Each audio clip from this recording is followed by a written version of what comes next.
Sa nakaraang video, ni-reveal ng bida ang kanyang secret weapon, ang Errol Super Long Range Large Crossbow. Dahil dito, naging madali para sa kanila talunin ang napakaraming troops ng kalaban. Tulong-tulong ang lahat upang masupil na ang mga kaaway at wakasan ang digmaan. Pero bago natin ipagpatuloy ang kwento, shoutout muna sa inyong walang sawang sumusuporta at nag-abang nitong next update ng ating kwento.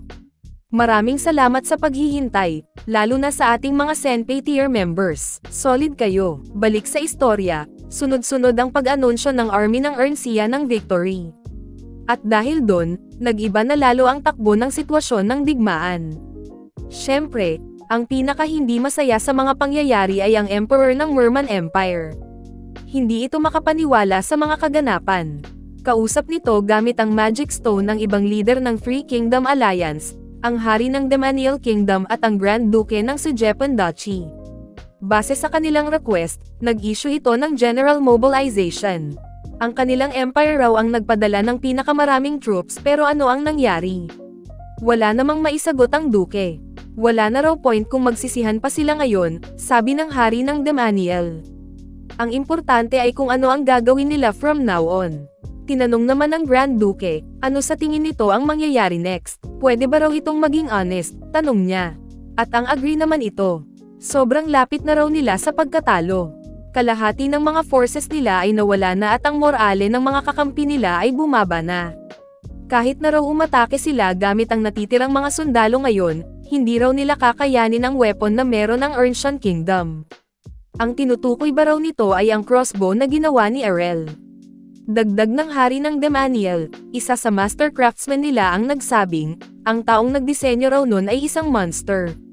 Sinubukan nilang gumawa nun, pero hindi nila mahanap kung anong uri ng istruktura ito. Galit na galit ang Emperor. Hindi lang daw sila superior sa dami pero naghudyat sila ng digmaan, after pa nilang magplano at mag-review ng strategy ng ilang ulit. Paano daw nangyari ito? Isa pa, isang malaking hadlang sa kanila si Errol Erncia. Sabi ni Grand Duke, para mabaligtad pa ang sitwasyon, dapat raw ay makakuha pa sila ng oras. Kailangan nilang malaman ano ang weakness ng kalaban. Saktong merong dumating servant na sumigaw na, "We're in trouble." Pinaglitan naman ito dahil sinabihan na raw siyang wag pumasok dahil meron silang very important meeting.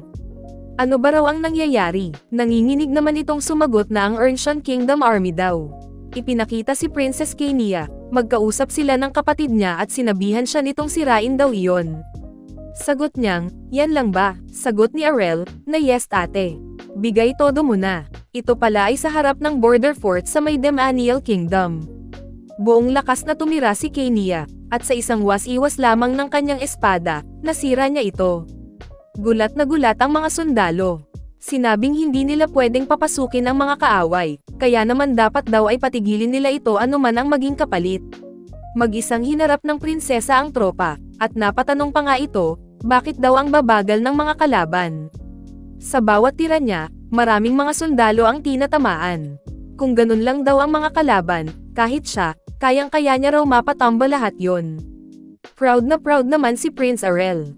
As expected, pagdating sa paninira ng gate, isang swordmaster ang best para sa trabaho na yon. Pinasok na nga nila ang Merman Empire Border Fortress pati na ang Sujepan Duchy Border Fortress. Ipinakita ang Hari ng Erncia na sinabing, hindi na mabilang ang nagbuwis ng buhay dahil lamang sa kasakiman ng mga kaaway.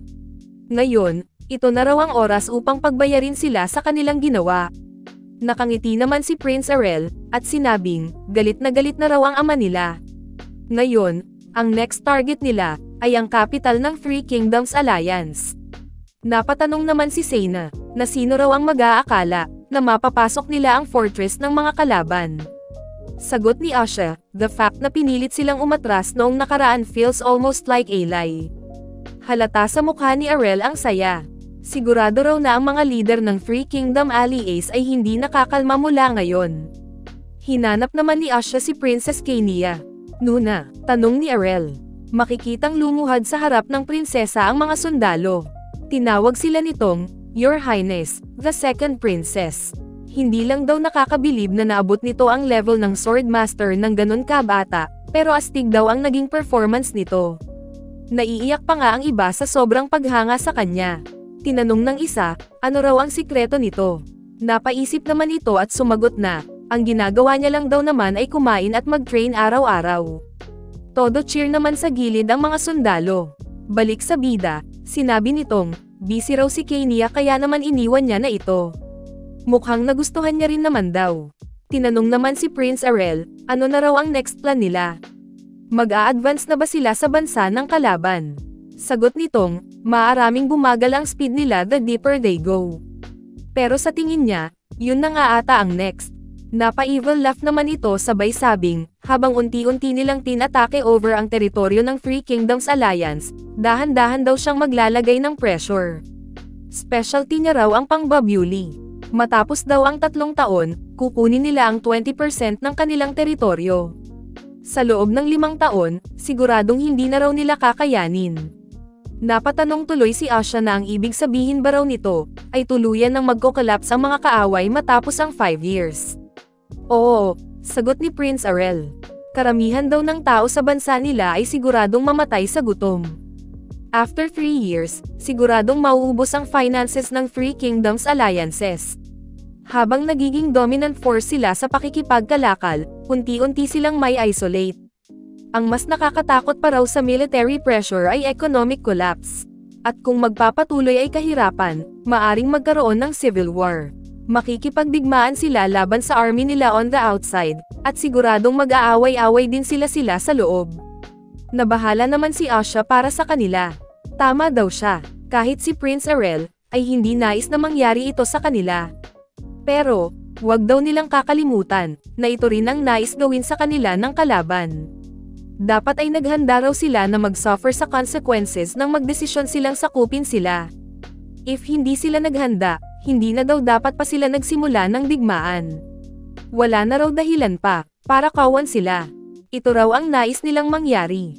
Ang sinabi raw ng kanyang ama, unless umatras ang Three Kingdoms Alliance, hindi raw sila titigil na umatake. Ito ang nilalaman ng liham ng hari ng Ernsea sa kanya. As expected, sabi ni Sena, nakakatakot raw ang digmaan. At nag-agree si Asha dito. Pero wag daw silang mag-alala, ito assumption lamang kung ang Three Kingdoms ay nasa sit-in state o ang pag-close down ng fortress gate nila upang depensahan ito. Kung matalino raw ang mga ito, iiwasan nilang mangyari ito sa hinahanarap. Sa ngayon, ang kailangan lang nilang gawin ay ang maghintay ng balita. Balik sa Merman Empire, galit na galit ang emperor nito at sinabing, unacceptable para sa kanila ang mag-surrender. Sa history ng empire nila, never pa daw silang sumurrender dati. Sagot naman ng isa, na mas lumala na raw ang sitwasyon ngayon. Kailangan na nilang i-pull back ang army nila. Nonsense, sigaw nito. Hindi ba raw ito nahihiya? Napatahimik naman ito. Sabay sabing, if magpapatuloy raw ang digmaan gaya nito, instead na masira ang proud history ng kanilang ninuno, hindi ba raw mas nakakahiya sa harap ng mga inosenteng tao na magugutom at magiging biktima ng patayan? Natalo na raw sila. Nakiusap itong, I'd clear na ang wakas ng digmaang ito as soon as possible. Para naman hindi na raw mag-suffer pa ang kanilang mga tao. At kahit na nakiusap ito sa kanya, sinabi ng emperor na hindi raw magbabago ang sagot nito. We will not surrender, aniya.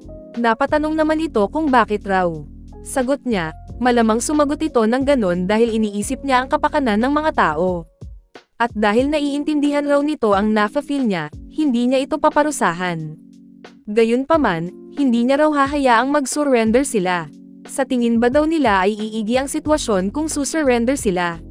Hindi. Kapag nag-give in daw sila, who knows ano ang gagawin ng Ernsea sa kanila. Siya raw kasi ang nagdeklara ng digmaan. Kung parehas ang outcome, whether mag-surrender sila or hindi, meron lamang silang isang choice. Hindi pa rin nagpatinag ang advisor nito at nakiusap. Para daw sa kapakanan ng mga tao. Hindi pa rin ito pinansin ng emperor.